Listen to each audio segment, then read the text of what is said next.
कभी सुना है आपने कि कोई इस धरती से सशरीर गायब हो गया हो और फिर वापस आ गया हो? लोक परलोक की बातें सुनिए, लेकिन ये हुआ है बरसाना में। ये जो प्रसंग आपको सुनाने जा रहा हूं, बस एक अनुरोध है कि शुरू करने से पहले अपनी आंखें बंद कर दें और ध्यान से सुनना। जो भी आपको अनुभूति हो इस प्रसंग को सुनने के बाद कमेंट में लिखें। हरे कृष्ण दोस्तों, मैं हूं अनुज शर्मा। बरसाना में रहते थे गुलाब खान। गुलाब खान सारंगी बजाते थे। उनकी एक छोटी सी बेटी थी, बड़ी खूबसूरत बच्ची, प्यारी बच्ची, नाम था राधा। गुलाब खान सारंगी बजाते थे राधा रानी के महल में। भजन कीर्तन होता था वहां।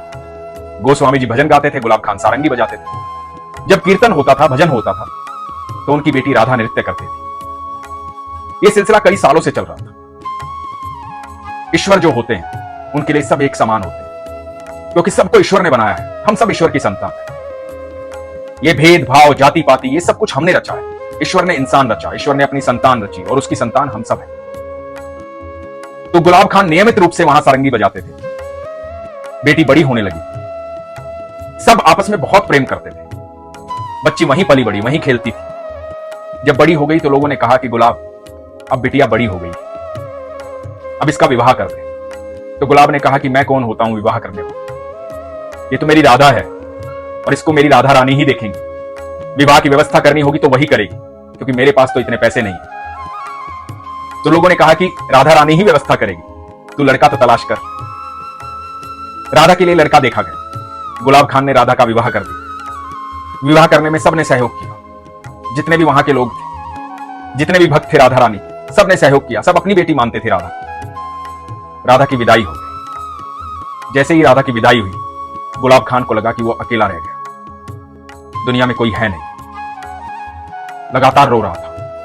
विदाई के बाद एक क्षण भी ऐसा नहीं आया जब उसकी आंखों से आंसू नहीं आ रहे। वहीं बरसाना में राधा रानी के महल में बैठा रोता रहता। राधा राधा बोलता रहता, रोता रहता, राधा राधा बोलता रहता। बस मुंह से एक ही शब्द निकल रहा था, राधा राधा, तू कहां चली गई राधा? राधा, मैं तेरे बिना रह नहीं पा रहा हूं। राधा, मेरी राधा, आजा राधा। सिर्फ यही चल रहा था, राधा राधा राधा राधा राधा राधा। 3 दिन बीत गए, आंखों से अश्रु रुके ही ना। बहुत लोगों ने समझाया, भक्तों ने समझाया कि बेटी पराया धन होती है गुलाब, एक दिन शादी करनी होती है। अच्छे से विवाह हुआ है उसका, वो खुश है अपनी जगह, तू भी शांत हो जा। गुलाब खान का दिल कैसे माने? पूरी जिंदगी एक बेटी के साथ ही तो रहा है। अब सारंगी बजाने का मन नहीं करता। भजन कीर्तन होता, लेकिन गुलाब सारंगी नहीं बजाता था। 3 दिन बीत गए, ना सारंगी बजाई, ना कुछ किया, ना खाया, ना पिया। बस राधा राधा चिल्लाता रहा, रोता रहा। बताते हैं कि तीसरे दिन की रात थी। गुलाब खान वहीं बैठा था, राधा रानी के महल में, वहीं अटारी पर। आवाज दे रहा था, राधा राधा, कहां चली गई राधा? एक छोटी सी खूबसूरत बच्ची आई, मोटी मोटी आंखों वाली सुंदर बच्ची, बड़ा की खूबसूरत, आई और देखा कि गुलाब खान रो रहे हैं, राधा राधा चिल्ला रहे हैं। बोली, बाबा, मैं आ गई तुम्हारी राधा, सारंगी नहीं बजाओगे? 3 दिन हो गए हैं सारंगी सुने। सारंगी बजाओगे तभी तो मैं नृत्य करूंगी। सारंगी बजाओ बाबा, मुझे नृत्य करना है। गुलाब खान के कांपते हाथों से सारंगी उठी। सारंगी बजी। गुलाब खान उस बच्ची को नृत्य करते हुए देखते रहे और सारंगी बजाते रहे। कहते हैं उसके बाद गुलाब खान किसी को दिखाई नहीं। लोगों ने इधर उधर तलाश किया, क्योंकि गुलाब खान को सब जानते थे। पहले विरह में सारंगी नहीं बजा रहे थे, अब लोगों को लगा कि कई दिन बीत गए हैं। कहीं ढूंढ कर लाते हैं, मनाते हैं, बाबा को समझाते हैं, लेकिन गुलाब खान कहीं नहीं है। लोगों ने बहुत ढूंढा। लोगों ने सलाह दी कि हो सकता है गुलाब खान ने शरीर त्याग दिया, वैकुंठवास कर गए, क्योंकि उनसे विरह सहन नहीं हो रही थी। बूढ़े भी हो गए थे, 3 दिन से भूखे प्यासे भी थे, यहीं बैठे रहते थे। कहीं निकल गए होंगे वनों में, शरीर त्याग दिया होगा। जब कई दिन हो गए तो लोगों की इस तरह की सलाह आई और लोगों ने गुलाब खान की याद में, वहां पर पीली पोखर है बरसाना में, जब राधा रानी के महल से नीचे उतरते हैं तो सीढ़ियों से उतरकर जब आगे जाते हैं तो वहां एक जगह आती है पीली पोखर। पीली पोखर में एक चबूतरा बनाया गया गुलाब खान की याद में, उनकी समाधि, गुलाब खान का चबूतरा। आज भी आप जब बरसाना जाएंगे, राधा रानी के महल जाएंगे, तो किसी से भी पूछना गुलाब खान का चबूतरा कहां, तो वहां वो चबूतरा बनाया गया उनकी याद में। अब समय बीतने लगा। काफी समय बाद एक दिन गोस्वामी जी राधा रानी के महल से निकल रहे थे। पीछे से आवाज आई सारंगी की। राधे राधे, राधे राधे। ये आवाज सुनकर के गोस्वामी जी हड़बड़ा गए। पीछे मुड़कर देखा तो गुलाब खान खड़े हुए थे, हाथ में सारंगी लिए। गोस्वामी जी घबरा गए कि ये कैसे हो सकता है। गुलाब खान ने तो शरीर छोड़ दिया था, गुलाब खान का तो किसी को पता ही नहीं है, ये कहां से आ सकते हैं। तो गुलाब खान बोले, गोस्वामी जी मैं हूं आपका गुलाब, क्या देख रहे हो। तो गोस्वामी जी बोले, गुलाब कहां थे इतने दिनों से। गुलाब हष्ट पुष्ट दिखाई दे रहे थे, स्वस्थ दिखाई दे रहे थे, चेहरे पर अलग ही रौनक थी, अलग ओरा था उनका। गोस्वामी जी देखकर हैरान हो गए। तो गुलाब बोले कि मैं तो यही था, इतने दिनों से यही सारंगी बजाता हूं। गोस्वामी जी बोले, तुम यहां कहां थे, सब तुम्हें ढूंढ रहे थे, तुम्हारे नाम का चबूतरा बनवाया है, तुम्हारी समाधि बना दी गई है, सबको लगा तुम बैकुंठवास चले गए, शरीर त्याग दिया है तुमने। गुलाब खान मुस्कुराए, नहीं गोस्वामी जी, मैं तो मेरी राधा रानी की सेवा में हूं, मेरे कन्हैया की सेवा में हूं। गोस्वामी जी ने कहा, क्या कह रहे हो तुम, मेरी समझ में तुम्हारी बात नहीं आ रही।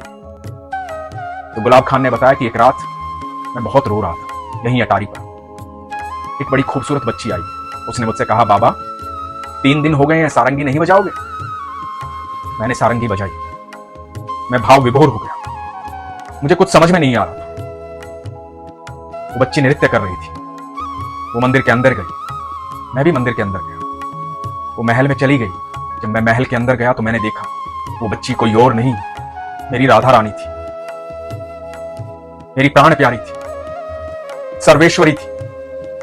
लाडली और कन्हैया को एक साथ नृत्य करते देखा, वहां बहुत सारे लोग थे, बहुत सारी गोपियां थी।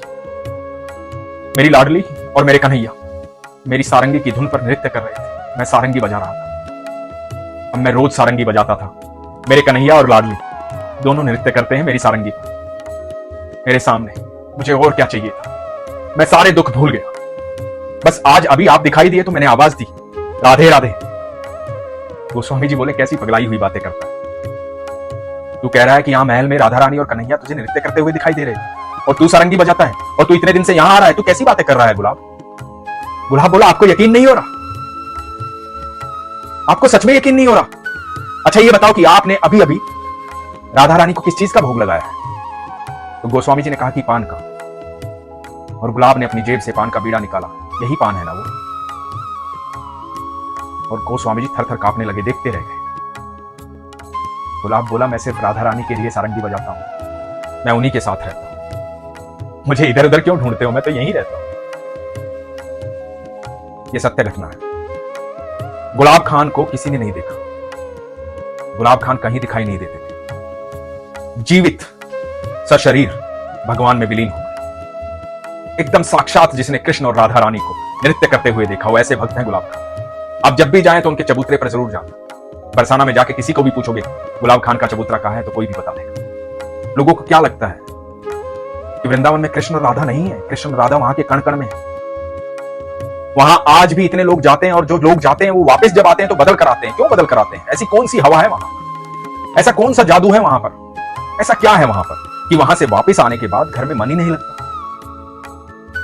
मन करता है कि वापस भाग जाऊं वृंदावन, वापस जाऊं बरसाना, मिलूं लाडली जी से, मिलूं कन्हैया से, क्योंकि वहां रहते हैं ठाकुर, क्योंकि वहां है राधा रानी। और जो लोग ये सोचते हैं ना कि भगवान नहीं होते, ईश्वर नहीं होते, मैं सच कहता हूं, एक बार वृंदावन जाओ, एक बार बस उस धरती पर जाकर देखो, वहां जैसे जाओगे ना वैसे वापस नहीं आओगे, बदल जाओगे। यही प्रेम है मेरे कृष्ण का, यही प्रेम है मेरी राधा रानी का।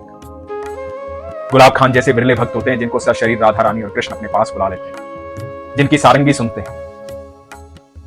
अद्भुत लीला थी।